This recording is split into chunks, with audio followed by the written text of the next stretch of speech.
اسحاق ڈار صاحب کے بارے میں یہ بھی کہا جاتا ہے کہ بھی ان کا بہت ہی کوئی معمولی کاروبار تھا. کسی نے یہ بھی کہا کہ سائیکلوں کی دکان تھی.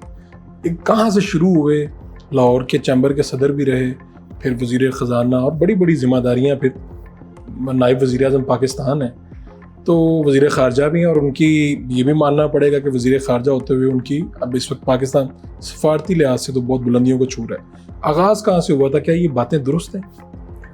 فاروق بھائی, جس زمانے میں ان کے والد صاحب کی وہ سائیکلوں کی ڈیلرشپ ہوتی تھی نا, وہ زمانہ ایسا تھا کہ اس زمانے کی وہ سائیکلیں جو ہیں وہ آج کی مرسیڈیز ہوا کرتی تھیں. جس طرح آج دیوان والے ہیں یا ان کی ایک گاڑیوں کی ڈیلرشپ ہے, تو یہ اس طرح تھا. وہ دور بھی تو دیکھیں نا وہ کون سا تھا.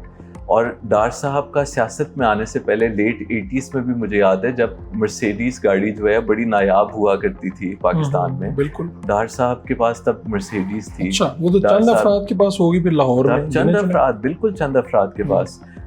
لیٹ 80s کے اندر ڈار صاحب نے اپنا مداربہ جو ہے وہ فلوٹ کیا جی, پبلک لمیٹڈ کمپنی کے طور پہ وہ فلوٹ ہوا مارکیٹ کے اندر.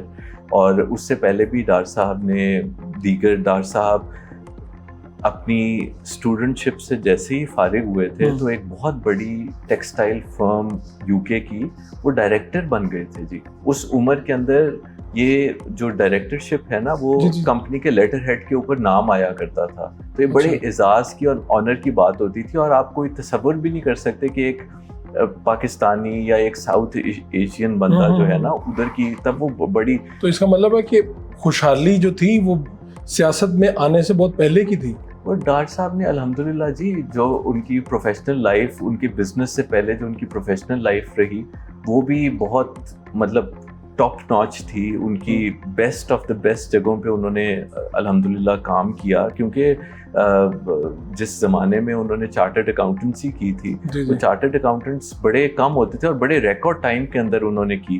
پھر اس کے بعد لیبیا کے اندر جو انگلش سیکٹر کا آڈٹ ڈپارٹمنٹ ہے وہ انہوں نے سیٹ اپ کیا. ادھر انہوں نے اس زمانے میں tens of millions of dollars کی ان کو سیونگ کروا کے دی. تو ڈار صاحب کا ایک ماشاءاللہ بڑا ایک وسیع, پھر ادھر آ کے Lahore chamber of commerce and industry کے وائس پریزیڈنٹ بننا, senior vice president, then eventually president بننا. تو ڈار صاحب کا اللہ کا شکر ہے کہ ایک بڑا ایکسٹینسو ان کا ایک پروفیشنل کریئر ہے, اور ان کی ایک وہ لیگیسی ہے بہت پرانی. یہ تو ایک پروپیگنڈا کے طور پہ تو یوز کیا جا سکتا ہے جو وہ باتیں کرتے ہیں. وہ بھی آپ کہہ رہے ہیں ڈیلرشپ تھی اور وہ بہت بڑی چیز تھی اس وقت. اس کے علاوہ وہ میرے دادا جو ہیں وہ ان کی مطلب اونرشپس تھیں ڈفرینٹ, وہ لینڈ لارڈ بھی تھے جی. تو وہ بڑی افلوئنٹ فیملی تھی, ایسا نہیں تھا کہ جس طرح یہ لوگ یہ باتیں کرتے ہیں. اور اگر دیکھیں, اگر کوئی فرض کریں ہوتا کوئی, اگر کسی کوئی کام کرتا ہے, میں کہتا ہوں کہ کوئی ڈرائیور بھی ہوتا, کوئی ڈرائیور بھی ہے, اس پہ بری بات نہیں, تو فخر کی بات ہے. اگر ترقی کر کے اپنی محنت سے, اپنی ایجوکیشن سے اگر وہ پہنچ گیا ہے, بلینئر بن گیا ہے, مطلب آپ ایلون مسک کو دیں, وہ زندگی میں کتنی دفعہ وہ بینکرپسی کے دہانے پہ پہنچا جی. اس کے پاس وہ کہتا ہے کہ میں نے اپنا لاسٹ کوئی اپارٹمنٹ بیچ کے, اپنی کمپنی میری بالکل ختم ہونے والی تھی, میں نے اس کی تنخواہیں دی. تو یہ تو اچھی بات ہے, اگر کوئی تو اچھی بات ہوتی ہے. آپ کو پاکستانی عوام تو اس کا, کیونکہ پاکستانی معیشت پر بڑے مسائل ہمیشہ رہے ہیں, اور اسحاق ڈار صاحب وزیر خزانہ تھے تو تنقید بہت زیادہ ہوتی ہے. یہ پہلی دفعہ ہے کہ وزیر خارجہ ہیں اور حالات بھی بدلے ہوئے ہیں اور ان کی تعریف کر رہے ہیں. یعنی میرے جیسا بندہ بھی شاید وزیر خزانہ کے طور پہ انہیں پسند نہ کرے, لیکن وزیر خارجہ کے طور پہ تو ان کی کارکردگی بڑی زبردست ہے. آپ کے لیے وہ وزیر خزانہ بہتر تھے یا وزیر خارجہ, کون سا آپ کو اچھا لگا ان کا؟ دیکھیے فاروق بھائی, ایز اے وزیر خزانہ بھی ڈار صاحب کی بہت زیادہ خدمات ہیں. اگر آپ 2013 سے جو لاسٹ ان کا ایز فائنانس منسٹر جو major before the PDM government کا بھی ایک چھوٹا سا اسٹنٹ تھا, لیکن جو 2013 سے 17 والا دور تھا جب مکمل گورنمنٹ تھی نون کی, میاں نواز شریف صاحب کے نیچے وہ وزیر خزانہ تھے, اس کے وقت اس ٹائم پہ جو پاکستان نے پروگریس کیا, اس کی GDP کا آپ کا گروتھ ریٹ جو ہے وہ ڈبل ہوا. آپ کے کوئی بھی آپ میکرو اکنامک انڈیکیٹر اٹھا کے دیکھ لیں, چاہے وہ انفلیشن ہے, چاہے وہ ایک ایکسپورٹ ری فائنانس ریٹ ہے, چاہے وہ انٹرسٹ ریٹ ہے, 4 دہائیاں کے لوئسٹ ترین پوائنٹ کے اوپر تھے. آپ کے فارن ایکسچینج ریزرو پیک پہ تھا. آپ کی جو اسٹاک مارکیٹ تھی وہ دنیا کی 5th بیسٹ پرفارمنگ, ایشیا کی بیسٹ پرفارمنگ اسٹاک مارکیٹ. آپ باہر اپنا پیپر فلوٹ کرنے کے لیے جاتے تھے تو 14 ٹائمز وہ اوور سبسکرائب ہوتا تھا.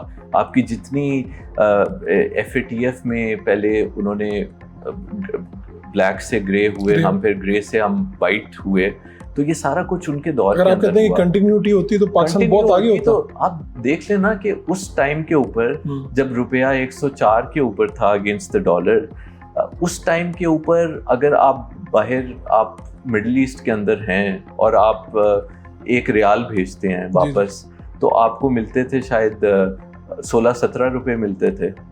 اور لیکن اس کے باوجود ہم جو ادھر لوگ تھے جو ایکسپیٹریٹس واپس اپنی فیملیز کو پیسے بھیجتے تھے, ان کا بڑا کھلا اس کے اندر ہوتا تھا, خرچہ کرتے تھے اور وہ بڑا ایزیلی کر لیتے تھے.